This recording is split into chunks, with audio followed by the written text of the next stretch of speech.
up, everybody? I'm Sal Kalani. This is Reggie Steele.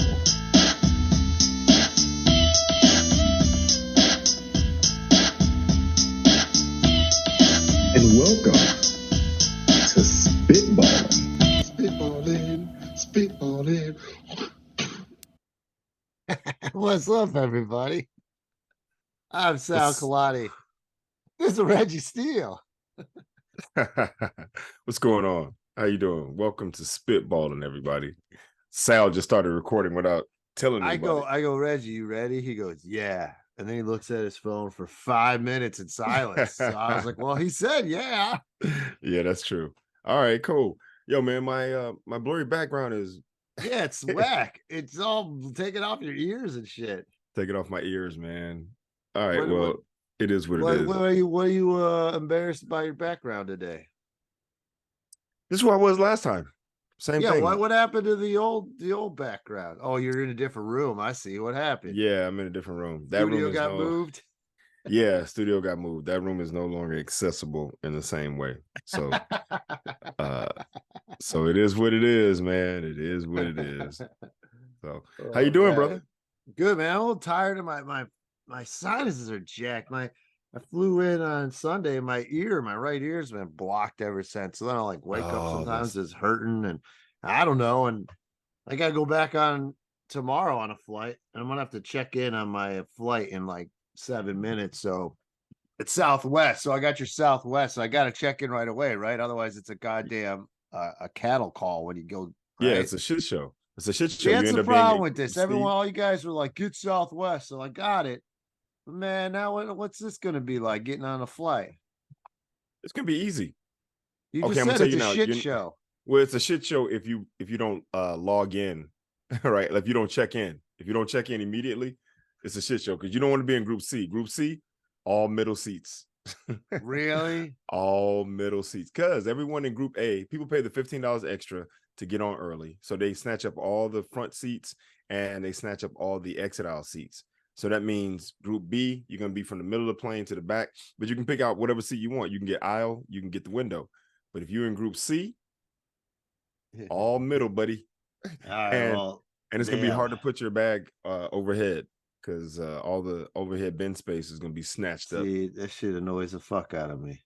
Well, it's better than Delta. I just flew Delta recently. I hate that the elite premium superior world class military and with people with babies. Gold club. It's like, yo, by the time they get to the regular people, they've let on 800 people. They've let on 800 people who all are gold sky club elite premium, better than you. better than you members. Anyone who thinks they're better than the person standing next to them, welcome aboard. Half the plane gets on. Hey, so I could check in on the app. Yep. I gotta wait. So I spent my first mile. So Reggie told me everybody to get Southwest miles and Max. So I had two people tell me to do the Southwest. Now I will say you get the most amount of points with the credit card. Yep. They gave 50,000. You get that's a ticket out the gate. Oh, I already got one ticket for next month. It cost me about 20,000 points. Okay. Yeah, but if you got 50, that's two tickets. That's 2 round trip tickets. Yeah. I mean, yeah, it was cool. So we'll see how it goes. I mean, hey, look, tomorrow I'm flying Burbank, so Burbank's nice. That's another thing I like about Southwest. A lot of it's out of Burbank. So, but Burbank, you can't really fly usually cross country. There's going to be a layover. So, and it's usually way more expensive. But if you go in Portland, San Francisco, Vegas, that's all doable. I can't believe you're going to fly to Vegas, dude. You can save those points and just drive. It's a 4-hour drive, dude. You drive to LA. It's an hour flight. It's an hour flight. It's like a 5-hour drive through the desert. Okay. And, and I'm going with my chick. No, dude, it's just a lot easier. Just fly it. And it's nice to come on. You don't need to. Where are you going to put your car in Vegas? I mean, you got a hotel room, right? Don't they? You know how much they charge in hotels to keep a car Yeah, overnight? it's like $45 a night or At something, right? least if in Vegas, it's probably 100. They're like, you're in Vegas, you can afford it, right? Hell no, dude. So yeah, That's dude, no hilarious. way, Jose. I'm even thinking flying more up to SF. You know what I mean? Yeah, The yeah. only problem is at night What? getting to if I stay at Treasure Island, it's a pain in the ass. Yes, you can always. I'm telling you, dude, do the Jet Suite X, bro. If you do the Jet Suite You X try to out of maybe take a bus. no, it's a private jet. It's a private plane. Oh, It's instead of going to the airport. that doesn't sound cheaper at all. It's They're not gonna be as cheaper than Southwest. well, You're no, but like, it's not as expensive as you think it is. Is what I'm trying to say. Like yeah, you should but look into it. yeah, I'd look into that probably on a cross country flight. No, No, they don't go cross country. They only do the West Coast. Portland, Seattle, Vegas, San Francisco, Oakland, San Diego, LA. Let me Like, ask you this: okay. where do you park? Like you drive up there? How's that work? I think they have a lot and you can park there at the lot. Or they have the same airport parking. It's just here's the airport, and then they have like a hangar over to the side, and you just go out of the hangar, like But a you spot still off to got the to side. like sit through traffic getting to the airport. I'm just Not trying to think, really. like, where do you get dropped off? What terminal would you get dropped off? It's not a terminal at the airport. That's what I'm saying. Like when I go to Oakland, you go to the left, right? And that takes you to Terminal 1 and Terminal 2 and all that Delta and Southwest and whatever else, other airlines, right? But before you even enter that part to go to the airport, you make a right down the street in front of the whole airport.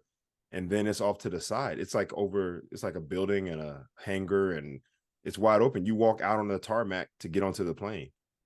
Interesting. Yeah. Jet Suite X, bro. I'm telling you. Jet Suite X. Yep. Anybody who's listening, damn, I should have a membership so I can get some referrals. But Jet Suite X, hey man, it is the best way to fly. I flew that down to LA to help a friend of mine move from Did he LA pay up for here. your He flight? drove. He did actually. He paid for my flight. He flew me You down. can't really say that it's cheaper. You don't know. Yeah, but it was affordable. Do I got to look it up right now? All right, while No, we you're online. fine. Nobody cares. No one is listening anyway. No. What are you talking about? You're wrong for that. Here we go. Book nonstop flights. Let's see, where do they go? From and to. Here we go. You can go from Austin, Burbank, Cabo San Lucas, Concord, Napa, Dallas, Denver, Destin, Florida, Gunnison, Butte, Colorado, Houston, Vegas, LA, Miami, Monterey, Nashville, Oakland, Orange County, Florida, Phoenix, Reno, San Diego, right?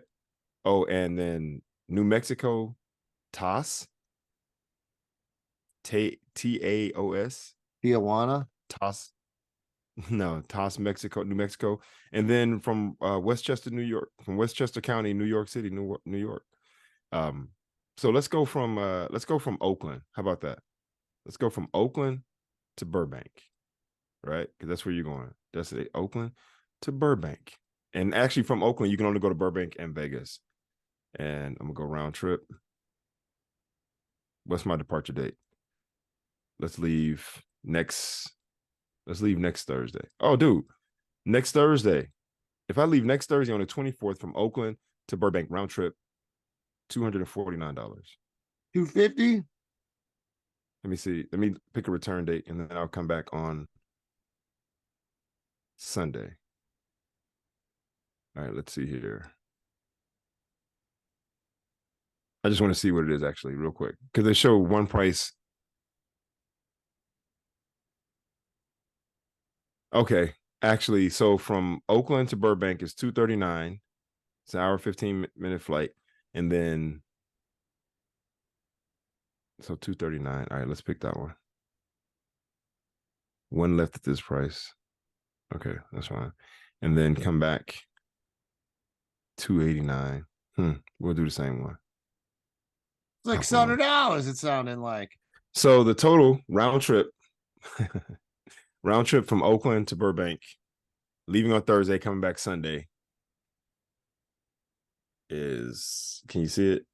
Oh No, it's blurry shucks, because your it's stupid blurred. thing. Okay, It's it's too goddamn expensive, is what it is. it's 528. Yeah, man, get out of here. All right, it's a little more Yeah, my pricier than I buddy thought, just bought it. It's fine. It's fine. All right, wait. but It's it's convenient. It's 10:35. I super gotta convenient. check in. All right, check in.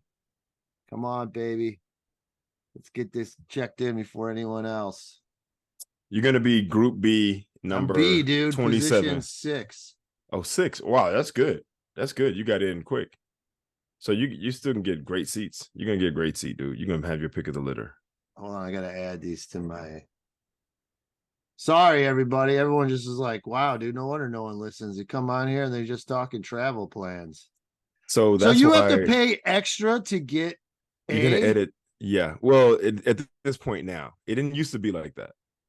It didn't used to be like that. But now since they can monetize, getting on earlier and getting those seats in the front. Everyone's about trying to get on early and get off. Nah, I don't do that. I'm good. I ain't in a hurry. Fuck. Damn that. I check in when it's time to check in. I get Group B and I sit in the back of the plane in the aisle seat right after the wing. All right, so Always sit on the right we got it. We got Yeah, B. you're good. Yeah, you're good. All right, so you're gonna have to edit all that other shit out. Nah, dude, we good. Here's the thing. You can't diss it. You can't diss it and say that's why we have anybody listening. We just sitting here talking about travel plans. We Edit just that shit out. joshing. We joshing. People right. travel. So I got the TS PreCheck, everybody. You do that, right? Damn right. So I 100%. went to Missouri. I used it twice, right? On the way there That's at it. LAX, it was closed. Shut up. And I'm like, the fuck? And I'm like, No. but it wasn't, it was dead. So there was no real line because it was a red eye. So I got on and I was like, oh, it was my first time, but I still got to keep my shoes on and everything. And I'm going to tell you, that's worth it alone, dude. Hell yeah. You get your shoes on. You don't have to take off your belt, your hat, your watches. Only thing you got to do is you got to take your phone out of your pocket. That's about it. But you straight up walk through. And hold up, though. If you go next level, you go clear, CLEAR, you go clear. Hey, bro, you ain't got to take nothing out your bag. You walk straight through security as if you work there. Okay. I mean, it's not that bad. Hey man, look, TSA PreCheck is awesome. I love that. But I'm stepping it up. I'm going clear. So you go clear. So then the next day on the way back, or on the flight return, it was early. It was a 6 a.m. flight, bro. I get there, packed. Of the regular and the PreCheck, packed. I'm like, what the fuck? I've never seen it was this whole Japanese little league baseball team. Oh, there we go. In the PreCheck, but then none of them got to go through the metal detector. They all go in the scanner. So I wonder if they were the wrong one, and then they all made them, and then finally they saw his PreCheck. I mean, it was still a little faster, but I haven't gotten to take that full advantage where you see a whole crowd of people I can walk past. Oh, yeah. And look down on. That's what I've been hoping. And I've yet to have that opportunity. That's probably why you haven't had it yet, because you have ill intentions.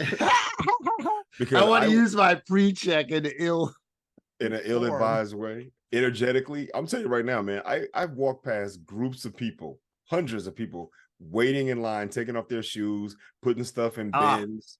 And I walk past everyone. I go to my PreCheck. I do my thing. By the time 5 people have gone on the other side, I'm through, right? I mean, by the time I've gone through it, it's still on like one person on the other side. So yeah, no, it's I'm looking forward to it coming up. I mean, tomorrow I'm flying Burbank. That's never a big issue anyway. Yeah, but LAX is the worst. So this is what I wanted to say. This is the whole point of saying that, is that I've walked past at this point thousands of people, and not once have I thought, I'm better than you guys. You're not smiling at them when you walk by? Hell no. Why? What do you feel? You're like, oh, this feels good though. What if they're looking at you like, this motherfucker doesn't even have to take his shoes off? See, this is where you and I differ, right? Because if I'm winning, there's no need for me to gloat. No, I feel you. Because me doing it is already a win enough, right? It's like you don't win the championship and then go, yeah, in your face. Like, I'm not talking trash like in the PreCheck, like, we got PreCheck passes. We got PreCheck passes. Exactly. So in essence, what you're saying is, we read the instructions. We paid some money.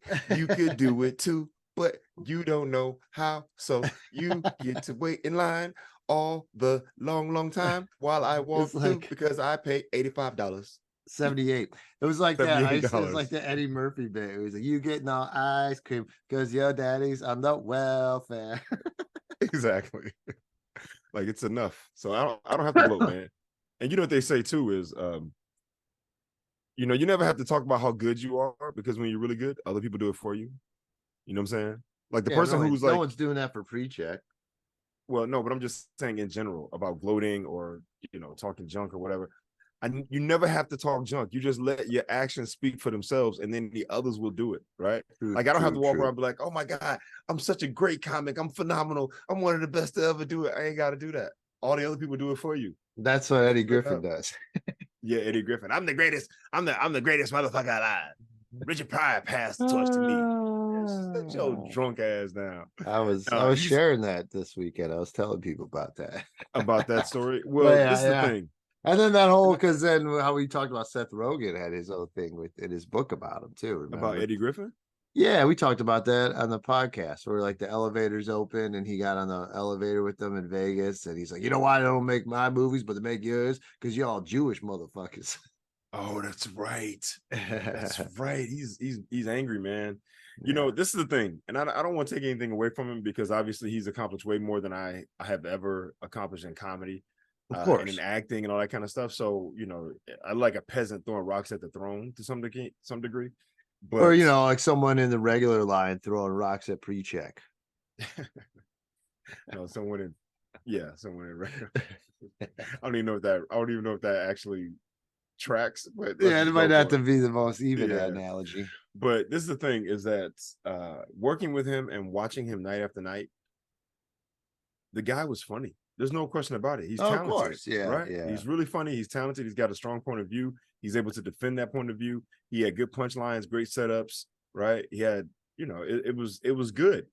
My only issue was that he would go on too long sometimes, and then he kept drinking. He was drinking while on stage, and so as the liquor started to kick in, then the jokes started to deteriorate. Then the opinions went from being funny to just being opinionated, and then he's just yelling at people about what he believes and what he thinks. Would you without feel jokes. Paul Mooney was similar at times? I don't think Paul Mooney didn't drink on stage. He would never I compromise do his. remember working with him. He had some white wines. Oh, did And he have? Okay, I never saw him and drink. then and he was one who would definitely go meander for a while. Yes, right. And sometimes it was great and beautiful, and then sometimes it was very opinionated, and people would be like, "The hell!" Like, yo, man. Especially the white people would get you good lashing. Well, I should Yeah. use that word probably.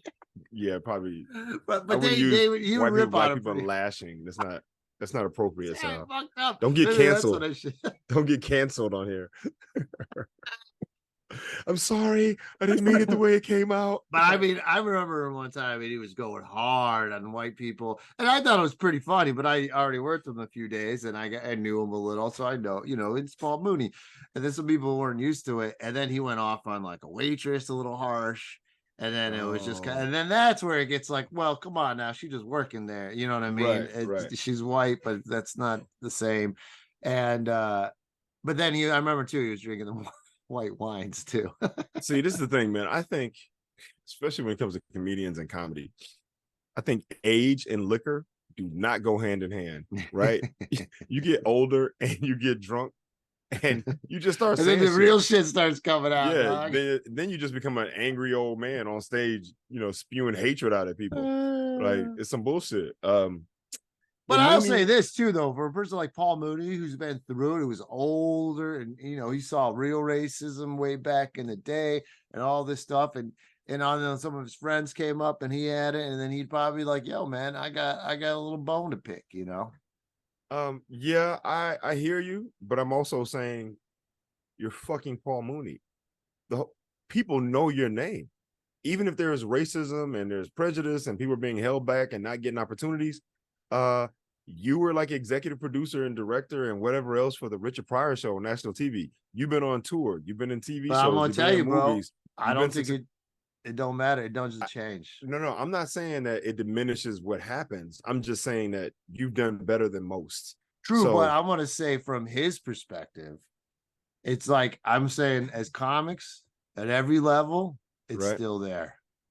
Yeah, You no, know what I it still mean? exists. That Right. you're like, okay, what's with this? I should be that, this and that, even at every level. You know what I mean? And then if Yeah, a guy no. like Mooney, if he's got Pryor and Robin Williams he's comparing to, then yeah. But to us, Yeah. we're like, you're Mooney, you've been in this, you wrote this, but that, you know what I Yeah, mean? but all right, let's just be honest, man. I mean, look, Paul Mooney was a one-trick pony. It was all about race. It was race, black people and white people. It wasn't about his struggle, and it was jokey. I'm just gonna be honest with you. It was jokey, and it was a one-trick pony. It's all about race, and that's what it was. Richard Pryor talked about race, but he talked about his experience. He talked about his vulnerabilities. He talked about his shortcomings. He talked about what he saw, what happened to other people. He talked about it societal-wise on a larger scale, right? That's what made him different. Carlin was a genius. The dude was just smart, and he could break down, you know, societal issues and little things, big things, and how things worked out, even or how things were perceived. Mooney Right. was a joke writer. He wrote jokes, and it wasn't about. We don't know anything more about Paul Mooney as a person after watching his set. We know some funny jokes about, you know, these white motherfuckers. They won't let you have anything, right? Well, what won't they Pretty let you good have, impression. Paul? Thank you. What won't they let you have, Paul? Right? Whereas, you know, Richard Pryor is like, man, I did so much cocaine. My dealer, I did so much cocaine. My dealer was like, hey, Richard, you might want to slow down, right? That's Hey, an assessment on who he was and what he did and what was the consequence. Like the person who's selling you drugs is telling you might not want to buy drugs anymore, right? hey, you ever see that moment when Richard Pryor had that like 8 Mile moment where like at 8 Mile at the end, Eminem's like, yeah, they kicked my ass. Yeah, they fucked my girl, but I'm still up here saying fuck the free world. So then there was a roast of Pryor like in the 70s, and they're all ripping on him because he messed with the dude one time. He goes, yeah, it sucked the dick. Who gives a shit? Now what else you gotta say? And he just went off on everybody. Well, that's it, right? Once you take the one thing that they try to use against you, right, then it ceases to be a weapon, right? right. It's like, right. okay, so Turned it on its head. Was like you said, what Eminem said, right? He's like, you know, yeah, it's like once you, and that's it. Once you own it, and there's no, because the whole thing is, and this is the word, I need everyone who's listening to hear this.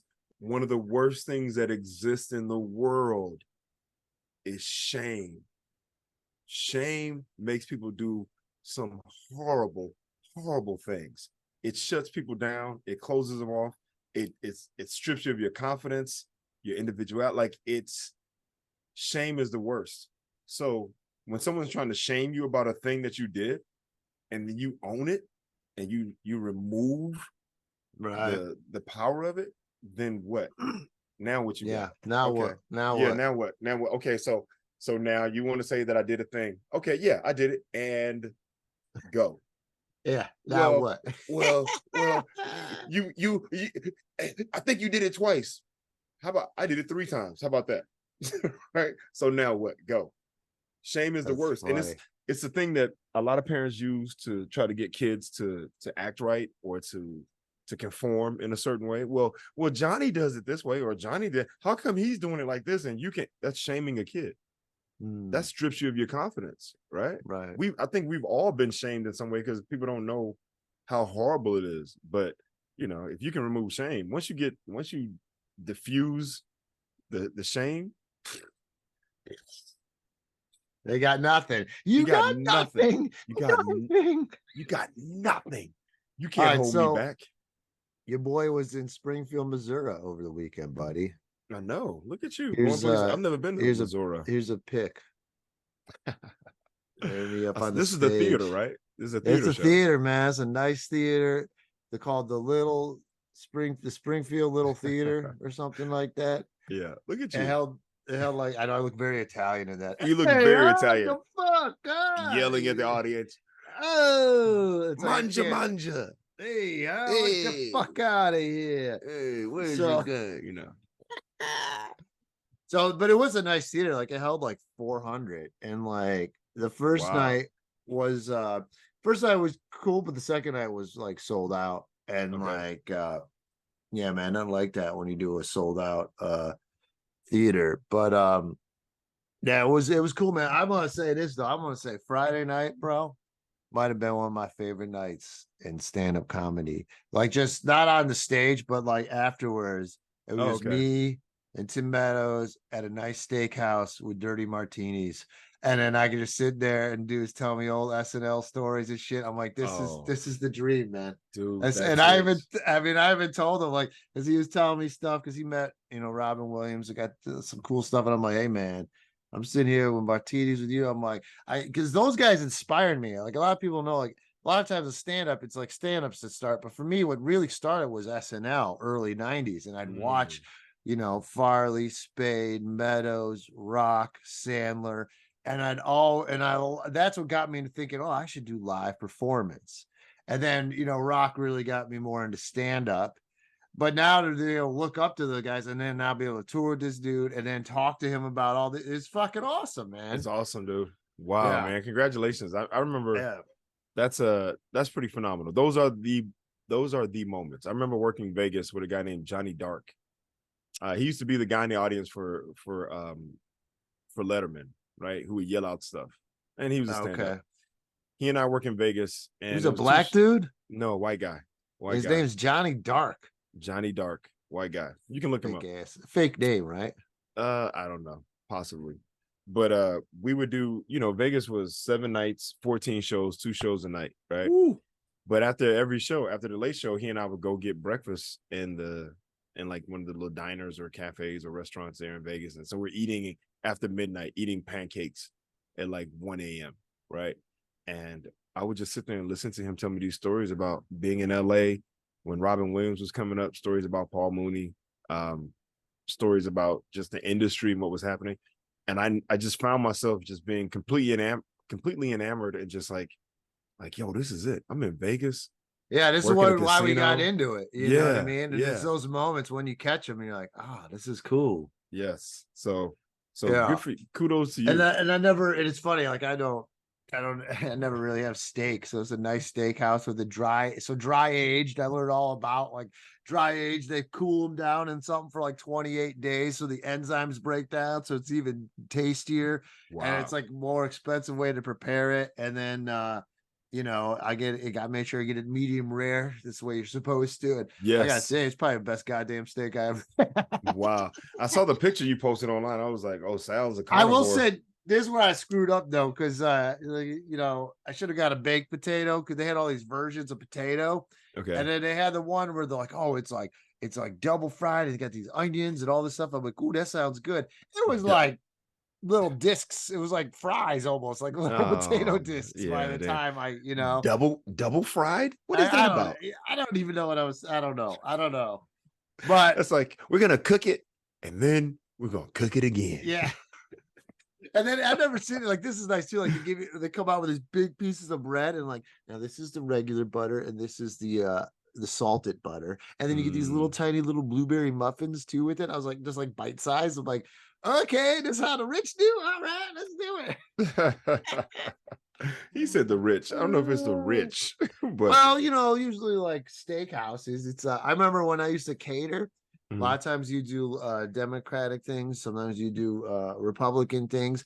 And Republican things, it was always steak on the menu. They always had steak. Yeah. Well, like, fuck our hearts. We don't have them anyway. Yeah, exactly.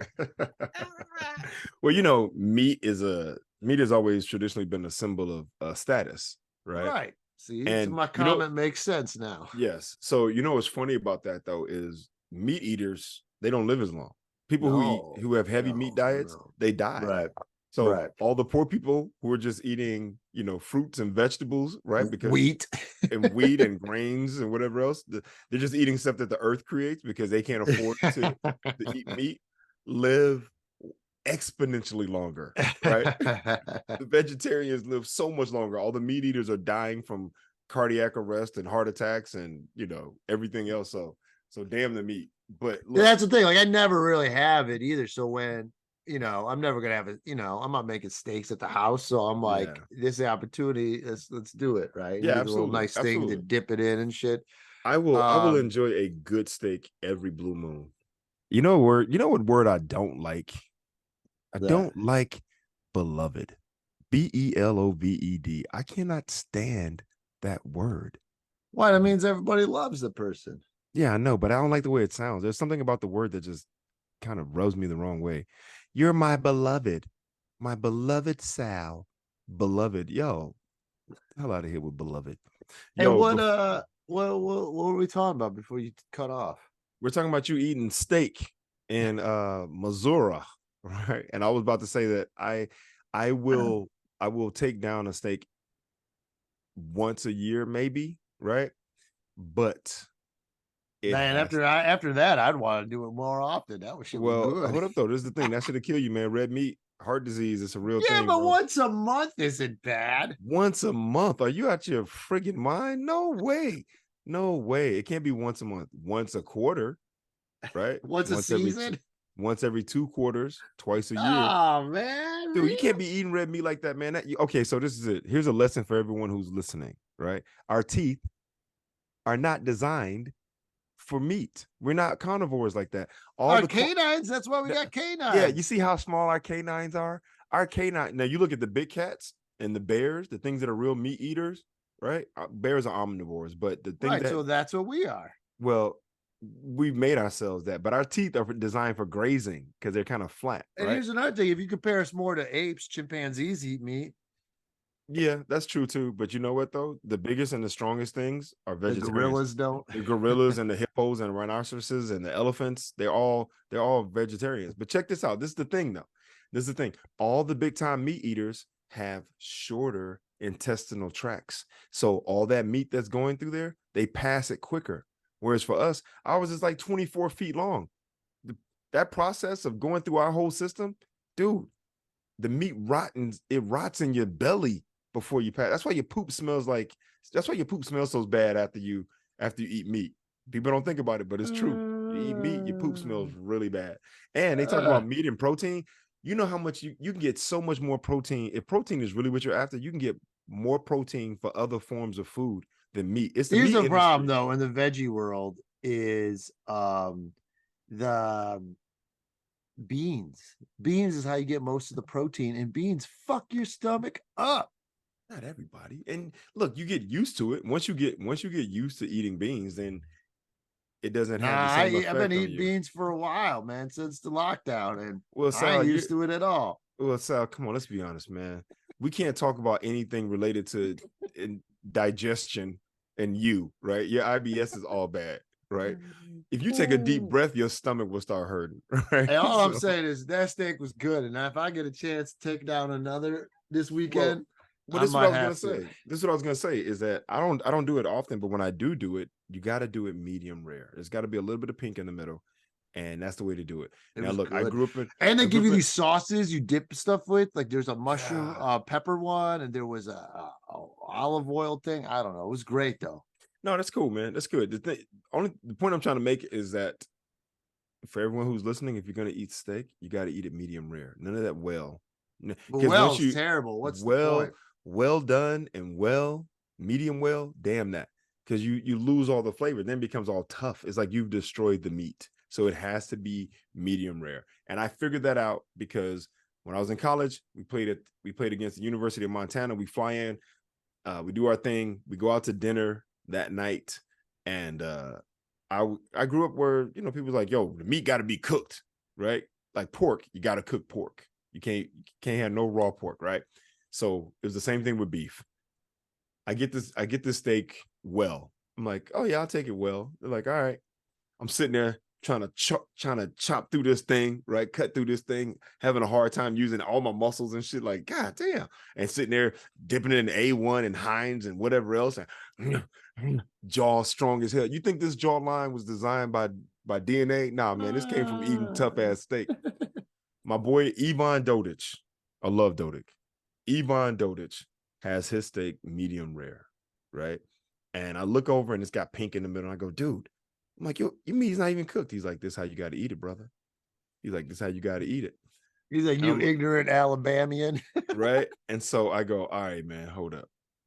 I'm like, give me a little piece. He gives me a piece. I take it. I was like, oh, shit. I have been bamboozled. I've been Yeah. misled. I have been run amok. And you don't have to I'm dip it in anything. It's dude. good by itself. Dude, it was phenomenal. It was phenomenal. I was like, yo, that's it. Once I did that, I was like, okay, I've been doing this wrong, right? I'm like, I've been doing this wrong. So yeah, it's got to be medium It's rare. also got to is the way be, go. you know, I'm learning too, because it's true. I never really eat steak at home. So then when we were in New Mexico and we were at a casino and they had some kind of deal, and I was like, oh, I'll try the steak with whatever, you know. Mhm. And then having this steak last week, it doesn't even compare. I was like, what? That was terrible. Why'd I get that steak in New Mexico? Like, it wasn't Exactly. a steak place. It was just like, here's some meat that they throw on. It's like, you know, an Exactly. ass piece, where this was an actual cut, and this is, you know what I mean? Yeah, and that's why it's important to eat foods that are dare I say indigenous to the area, right?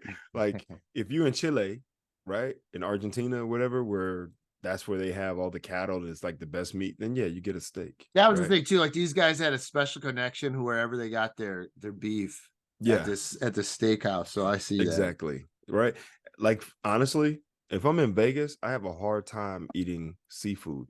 I'm like, Right. seafood Well, I'll in the well, they desert. can fly it out fast. It's They frozen. can't. I I know, but I it's want to hit up the seafood buffet though. Those are awesome. yeah, but the point being is that it's got to come from a place. Like it's got to fly in. It's got to be frozen. It's got to do a thing. You know, Vegas is Versus, close enough to the Pacific, I feel. Okay, but is it going to be as fresh as Seattle or San Francisco or Maine, right? But Or I ain't Boston? there. If I'm in Maine, I get that. But the point I'm trying to make is that if you're going to eat seafood, when you like to eat seafood on an island, right? Yeah, That's surrounded by the ocean. So then would you eat a burger on an island? I probably would. I mean, they probably got cows out of. I would eat yeah, you can have cows, but I would probably get the mahi burger, the salmon burger, right? So, yo, real quick before we go on, let's address this real quick. What's it called? The Montgomery Brawl, the Alabama Brawl. Yeah, that happened like last time we posted, and it happened, and we never addressed it. And yeah, man, that was some crazy shit, dog. That was your hometown, bro, right? No, not my hometown, my home state. I'm from Birmingham. That was in Montgomery. I don't know much about Montgomery, but I do know that that security guard or that dock worker who was trying to do his job and was met with so much resistance threw off the hat. He was like, he got pushed, and he was like, all right, well, hold up. He threw off the hat and was like, all right, let's go. Because he tried to turn it backwards. He couldn't get it. He's like, fuck it. I'm throwing this joint off. And he was kind of doing this thing a little bit. And then old boy comes running in and give him the knee. And then they jumped on him. But I gotta be honest, man. Cheap, man. I gotta be honest, man.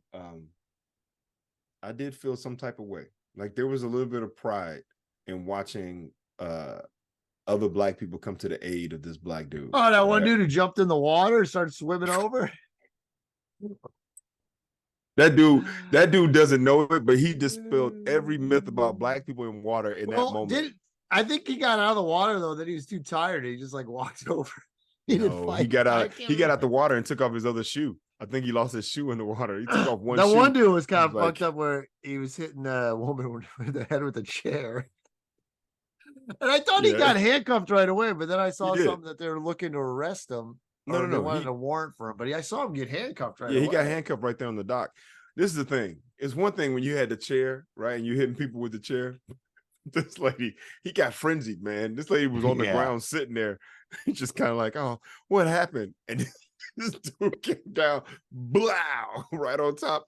It was so bad. Seen other women go after the women. They were just boom, boom, boom. Yeah. He hit that lady with the chair. The cops who were there were like, all right, look, that's too much, bro. I play like this. They were like, this is too much going on. We don't know who to arrest. We don't know what's going on. Oh shit, we just seen a lady get hit. A lady who was on the ground just got hit with a chair. We know we can arrest that dude, right? Like we can take him right now.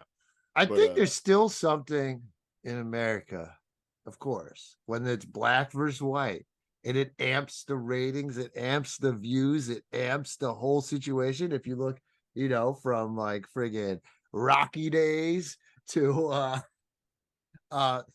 Bird versus Magic, Celtics Lakers days, and any boxing, it's Yeah, and it was definitely there. It was that racism thing. And yeah, man, them white guys were being fucking rednecks, wouldn't move their boats, and then they attacked the actual guy who works the dock. And there was a white 16-year-old kid who was working with them who And also got beat up by these rednecks. yeah, I saw the kid try to help out, right? Like when they Yeah. jumped on him and then they kind of pushed him out of the way. But I mean, come on, man, let's just be honest. It's so crazy to me when you think about the history of this country, right? It goes back to slavery and ships and bringing black people over here and got them doing their labor for them, their manual labor. I don't know what it is about. Yeah, I don't know. It's just this idea. White people, they want to be better.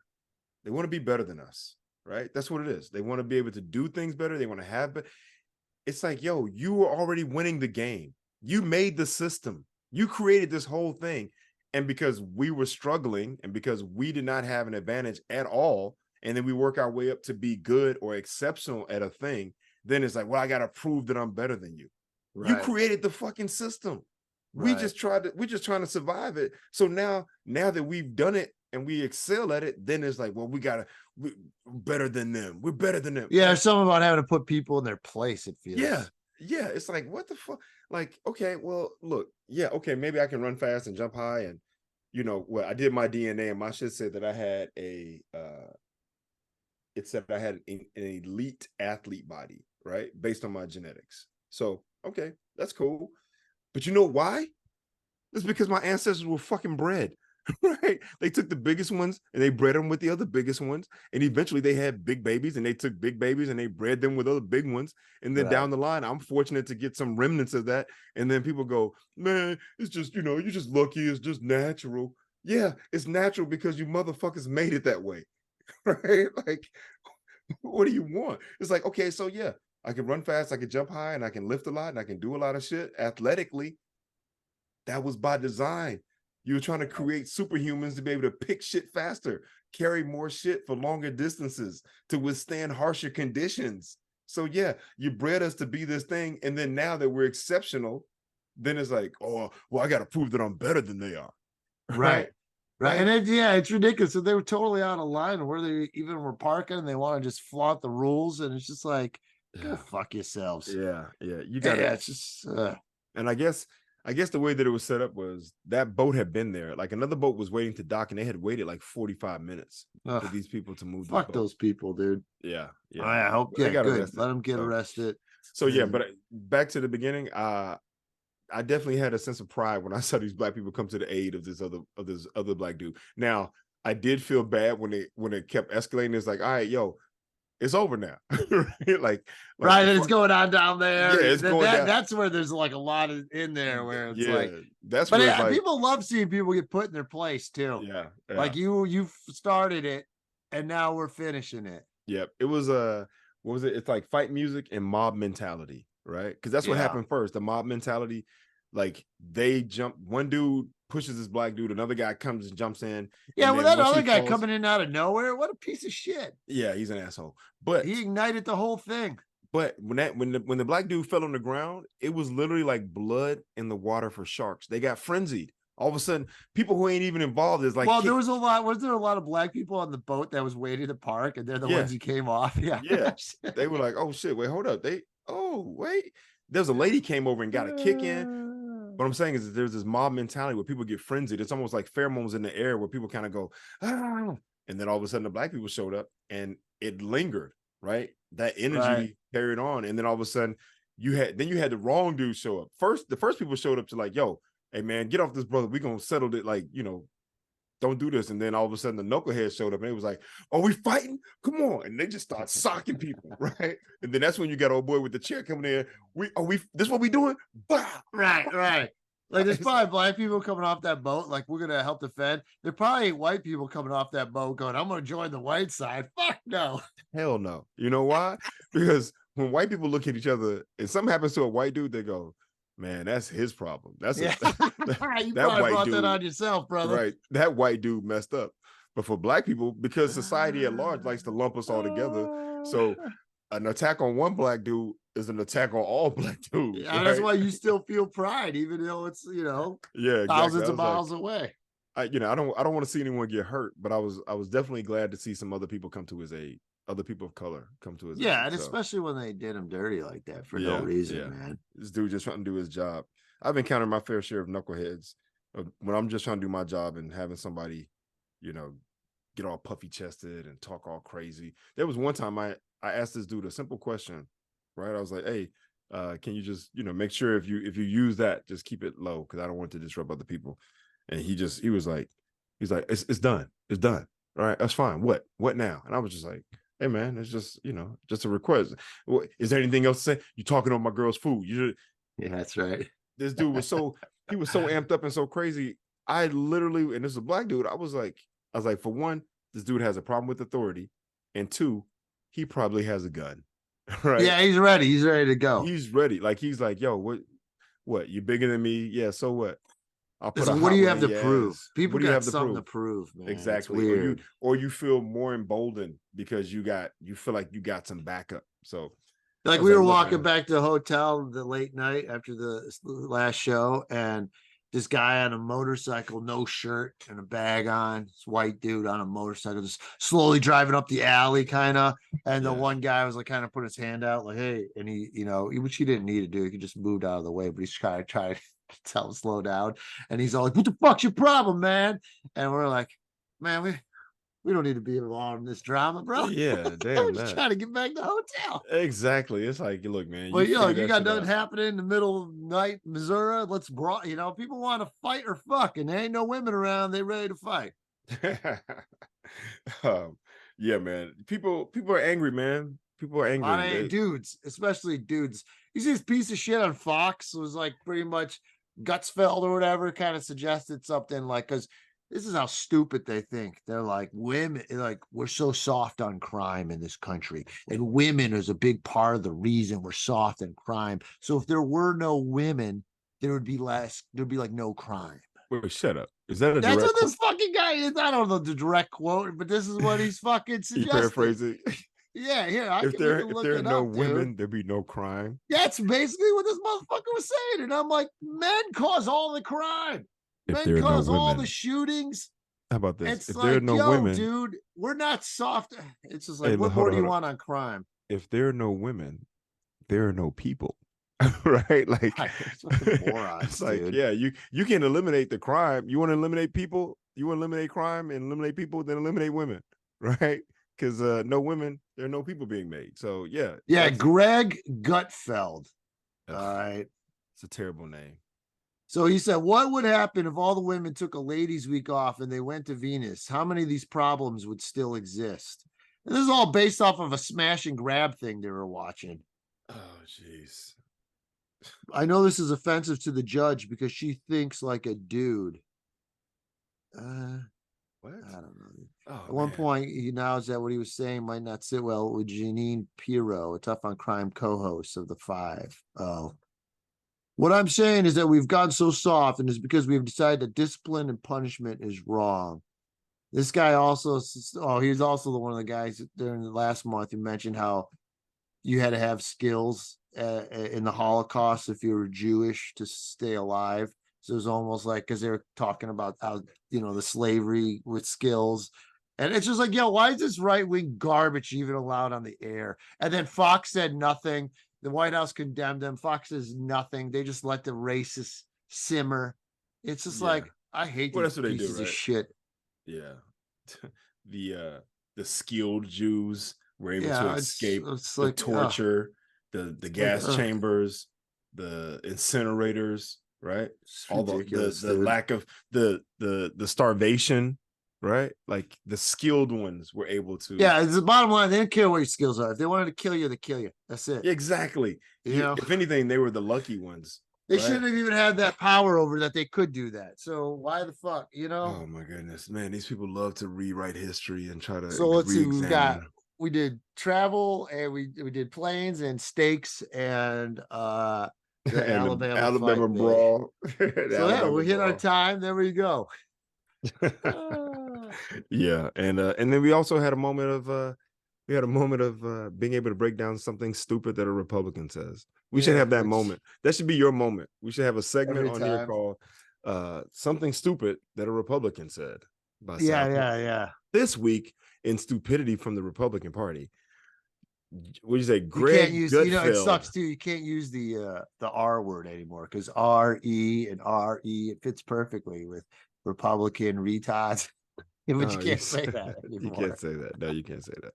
But you can definitely say the Republican There's something Party. there. There's something about, but there's always something. And it's always wrong and offensive and stupid. And then stupid people follow it and believe it. And it's just like, if you could have a motherfucker have 91 felony counts on him and 4 indictments, and he's still the #1 voter for the right wing, The #1 candidate for the right. it's gonna be Biden and Trump again. Boring. Oh boy. I'm yeah, just, and I mean, look, Biden